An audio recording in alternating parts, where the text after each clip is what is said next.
Referee ফ্রান্সকে বলল একদম চুপ।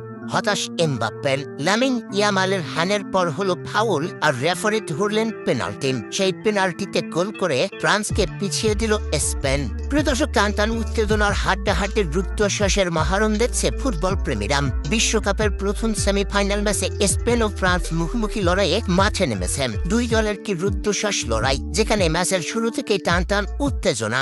এ যেন এমবাপ্পে গোল করেই বলছেন, আবার উল্টো লামিন ইয়ামালরাই যেন গোল করে বলছেন। পুরো ২০ মিনিটে কোনো দলে গোল আদায় করতে পারেনি, তবে একাধিক সুযোগ তৈরি করেছে দুই দলই। তবে আসল টুইস্ট তো আসলো ম্যাচের ২২তম মিনিটে। কাঙ্ক্ষিত সেই গোল আদায় করে নিয়েছে স্পেন। ম্যাচের ২০তম মিনিটে ফ্রান্সের ডিবক্সে বল উঁচুতে লামিন ইয়ামাল এগিয়ে গেলেন, আর অন্যদিকে ফ্রান্সের ডিফেন্ডার ৩ নম্বর জার্সি পরিণত খেলোয়াড় বলকে তাক করে জোরালো শট নিতে গেলেন।